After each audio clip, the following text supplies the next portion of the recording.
ത്രിയേക ദൈവത്തിൻ്റെ അതിപരിശുദ്ധ നാമം വാഴ്ത്തപ്പെടുമാറാകട്ടെ. കർത്താവിൽ പ്രിയ വിശ്വാസികളുടെ സമൂഹമേ, നിങ്ങളേവരെയും വളരെ വിനീതമായി പ്രഭാത വചനത്തിലേക്ക് സ്വാഗതം ചെയ്യുന്നു. ഇന്നത്തെ ദിവസത്തിൻ്റെ പ്രത്യേകത എന്ന് പറയുന്നത് തിങ്കളാഴ്ച 26 ജാനുവരി 2026, 3 നോയമ്പിൻ്റെ ആദ്യത്തെ ദിവസം, നിനവേ നോമ്പ്. ഇന്നത്തെ ചിന്താവിഷയം എന്ന് പറയുന്നത് 3 നോയമ്പ് യാ നിനവേ നോമ്പ് എന്നതാണ്.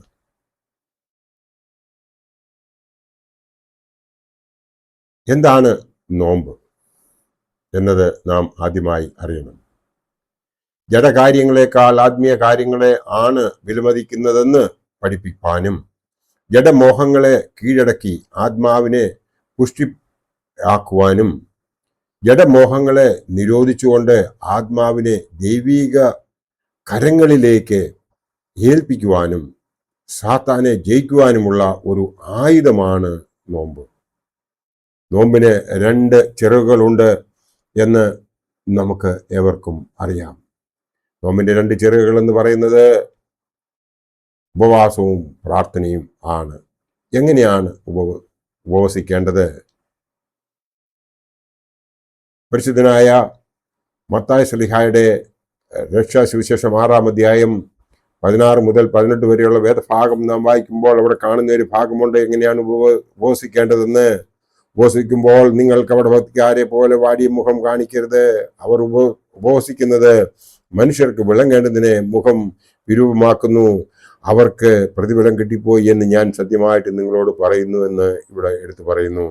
നീയോ ഉപവസിക്കുമ്പോൾ നിന്റെ ഉപവാസം മനുഷ്യർക്കല്ല, രഹസ്യത്തിലുള്ള നിന്റെ പിതാവിന് വിളങ്ങേണ്ടതിനെ തലയിൽ എണ്ണ തേച്ച് മുഖം കഴുകുക. രഹസ്യത്തിൽ കാണുന്ന നിന്റെ പിതാവ് നിനക്ക് പ്രതിഫലം തരും എന്ന് ഈ വേദഭാഗം നമ്മെ ഉദ്ബോധിപ്പിക്കുന്നു. യേശു തൻ്റെ ഗ്രീക്ക് പ്രഭാഷണത്തിൽ നമ്മെ ഉദ്ബോധിപ്പിച്ചത് എങ്ങനെയാണ് നാം ഉപവസിക്കേണ്ടത് എന്ന് ആണ്. ഇനിയും അടുത്തത് എങ്ങനെയാണ് പ്രാർത്ഥിക്കേണ്ടത്? മത്തായി ശ്ലീഹായുടെ രക്ഷാസുവിശേഷം 7-ാം അധ്യായം 7-ഉം 8-ഉം നോക്കുമ്പോൾ അതിൽ പ്രകാരം പറയുന്നു, യാചിപ്പീൻ എന്നാൽ നിങ്ങൾക്ക് കിട്ടും, അന്വേഷിപ്പീൻ എന്നാൽ നിങ്ങൾ കണ്ടെത്തും, മുട്ടുവിൻ എന്നാൽ നിങ്ങൾക്ക് തുറക്കും. യാചിക്കുന്ന ഏവനും ലഭിക്കുന്നു, അന്വേഷിക്കുന്നവൻ കണ്ടെത്തുന്നു, മുട്ടുന്നവന് തുറക്കും. പ്രാർത്ഥിക്കേണ്ട കാര്യം യേശു ക്രിസ്തു സ്വയം പറഞ്ഞ കാര്യമാണ് നാം ഇപ്പോൾ ഇവിടെ വായിച്ചത്. നാം മനസ്സിലാക്കേണ്ട ഒരു കാര്യമുണ്ട്. പ്രാർത്ഥിക്കുന്നത് പൂർണ്ണ ഹൃദയത്തോടും പൂർണ്ണ ആത്മാവോടും പൂർണ്ണ മനസ്സോടും കൂടി പ്രാർത്ഥിച്ചെങ്കിൽ മാത്രമേ നമുക്ക് അതിൻ്റെ ഫലം ഉണ്ടാകത്തുള്ളൂ. അതായത് നോമ്പിൻ്റെ 2 ചിറകുകളായ ഉപവാസവും പ്രാർത്ഥനയുമാണ് വളരെ ഇമ്പോർട്ടൻ്റ്. എന്താണ് ഉപവാസം?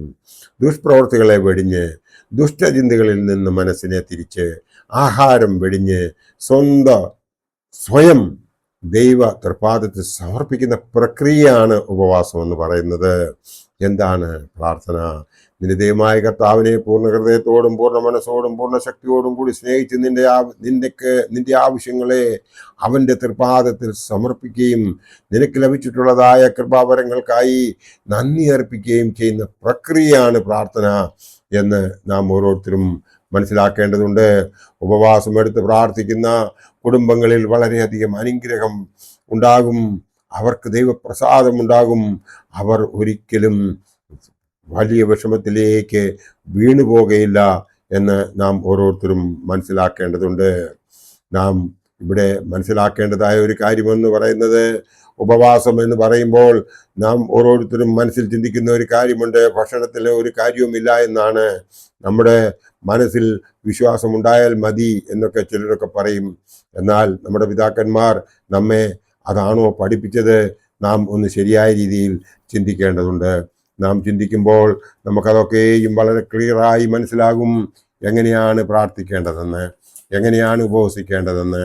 അതൊക്കെയും ആ ഉപവാസം നാം ശരിയായ രീതിയിൽ ഉപവസിക്കുന്നുവെങ്കിൽ ദൈവം നമ്മളെ അനുഗ്രഹിക്കും എന്നതിന് ആർക്കും 2 അഭിപ്രായം ഉണ്ടാകില്ല. ഈ ലോക ജീവിതത്തിൽ അനുഗ്രഹം ലഭിക്കണമെങ്കിൽ, സ്വർഗത്തിലൊരു നിക്ഷേപം വേണമെങ്കിൽ നാം ഉപവസിച്ച് പ്രാർത്ഥിക്കണം. ഉപവസിച്ച് പ്രാർത്ഥിച്ചാൽ ദൈവം നമ്മുടെ പ്രാർത്ഥന സ്വീകരിക്കും. ആ നിനവേക്കാരുടെ പ്രാർത്ഥന പ്രാർത്ഥിച്ചതുപോലെ നമ്മുടെ പ്രാർത്ഥനയും ദൈവം കേൾക്കണമെന്നുണ്ടെങ്കിൽ നാം പൂർണ്ണ ഹൃദയത്തോടെ ഉപവസിക്കുകയും പ്രാർത്ഥിക്കുകയും ചെയ്യണം. ആരാധനാ വർഷത്തിലെ രണ്ടാമത്തെ നോമ്പാണിത് എന്ന് എവർക്കും അറിയാം. കാനൂനിക നോമ്പുകളിൽ ഒന്നാണിത്. 3 നോമ്പ്, അനുതാപത്തിന്റെ നോമ്പ്. യോനാ ദീർഘദർശി നിനിവേ നഗരത്തിലേക്ക് വരാൻ പോകുന്ന പൂർണ്ണ നാശത്തെ അറിയിച്ചപ്പോൾ ദൈവകോപത്തിൽ നിന്നും രക്ഷപ്പെടുവാൻ രാജാവും പ്രജകളും മൃഗങ്ങൾക്ക് പച്ചവെള്ളം പോലും കുടിക്കാൻ കൊടുക്കാതെ രട്ടിലും വെണ്ണീറിലും ഇരുന്ന് ഉപവസിച്ച് പ്രാർത്ഥിച്ച് ദൈവകോപം ഒഴിവാക്കിയെന്ന് നമുക്ക് ചരിത്രകാരന്മാരിൽ നിന്നും മനസ്സിലാക്കുവാൻ സാധിച്ചിട്ടുണ്ട്. ഈ വലിയ അനുഭവത്തിന്റെ ഓർമ്മയിൽ രൂപം കൊണ്ടതാണ് ഈ നോമ്പ്. നിനവേ നാശത്തെക്കുറിച്ച് അല്പം നമുക്ക് ഒന്ന് ചിന്തിക്കാം. ഉൽപ്പത്തി 10-ാം അധ്യായം 10-11 സൂചന പ്രകാരം നഗരത്തിന്റെ ആദ്യ സംവിധായകൻ എന്ന് പറയുന്നത് നിമ്രോദ് ആയിരുന്നു എന്ന് നമുക്ക് എവർക്കും അറിയാം. സീനാർ ദേശത്തെ അസറിയായിൽ നിനവേ സ്ഥിതി ചെയ്യുന്നു. ആധുനിക ഇറാഖിലെ മൂസൽ, അതായത് ഇപ്പോഴത്തെ മൊസൂൾ നഗരമാണ് ഈ നിനവേ. മാരിയിൽ നിന്ന് ലഭിച്ച ഗവേഷണ തെളിവ് അനുസരിച്ച് നഗരത്തിന്റെ പൗരാണിക നാമം നെനുവ എന്നായിരുന്നു. അസീറിയയിലെ 4 സുപ്രധാന നഗരങ്ങളിൽ ഒന്നായിരുന്നു നിനവേ. മറ്റ് നഗരങ്ങൾ അശൂർ, കാലഹ്, അർബല എന്ന് അറിയപ്പെടുന്നു. BC 2400 മുതൽ ഈ നഗരം അറിയപ്പെടുന്നു. ആദ്യം അക്കാദിലെ നരമ്പിൽ രാജാവിൻ്റെ ആധിപത്യത്തിലായിരുന്നു ഈ നഗരം. അതിനുശേഷം പല രാജാക്കന്മാർ ഈ നഗരത്തെ ഭരിക്കുകയും അതിൻ്റെ ഉന്നമനവും പതനവും സംഭവിക്കുകയും ചെയ്തുകൊണ്ടിരുന്നു എന്ന് ചരിത്രം വായിക്കുമ്പോൾ നമുക്ക് മനസ്സിലാകും. BC 7-ാം നൂറ്റാണ്ടിൽ അസറിയെ സാമ്രാജ്യത്തിൻ്റെ അതിൻ്റെ തലസ്ഥാന നഗരിയാക്കി നിനിവേ അറിയപ്പെട്ടതായും ചരിത്രകാരന്മാർ പറയുന്നു. അതായത് BC 7-ാം നൂറ്റാണ്ടിൽ. BC 704-നും 681 വരെ ഈ നഗരം ഭരിച്ച സൻഹേരീബ് രാജാവിനെ കുറിച്ച് 1 രാജാക്കന്മാർ 19-ലും യെശയ്യാ 37-ലും പരാമർശിച്ചിട്ടുണ്ട്. നഹൂം പ്രവാചകനും നിനിവേ നഗരത്തെക്കുറിച്ച് പ്രതിപാദിച്ചിട്ടുണ്ട്. നിനിവേയുടെ മനം തിരിവ് ആയിരുന്നു ദൈവത്തിൻ്റെ ആഗ്രഹം. യോനായുടെ പുസ്തകം യോന എഴുതിയത് BC 760-ലാണ് എന്ന് വേദപണ്ഡിതന്മാർ അഭിപ്രായപ്പെടുന്നു. ഈ പുസ്തകത്തിൽ 4 അധ്യായങ്ങളും 48 വാക്യങ്ങളും ആണ് ഉള്ളത്. യോന പ്രവാചകനെ നിനിവയിലേക്ക് അയക്കുന്നത് ദൈവീക താല്പര്യം നിവർത്തിക്കാൻ വേണ്ടിയിട്ടായിരുന്നു അവനെ അവിടേക്ക് അയച്ചതെന്ന് നമുക്ക് ഏവർക്കും അറിയാം. എന്നാൽ അവർ അവൻ്റെ ആ ഉപദേശം കേട്ട് അനുദപിച്ച് അവരുടെ ദുർമാർഗം വിട്ട് തിരിഞ്ഞ് അവർ രക്ഷ പ്രാപിക്കുന്നതായി നാം കാണുന്നുണ്ട്. അതിന് കാരണം ദൈവത്തിൻ്റെ സ്വന്തം ജനം എന്ന യഹൂദവർഗത്തിൻ്റെ മിഥ്യാധാരണ മൂലമായിരുന്നു.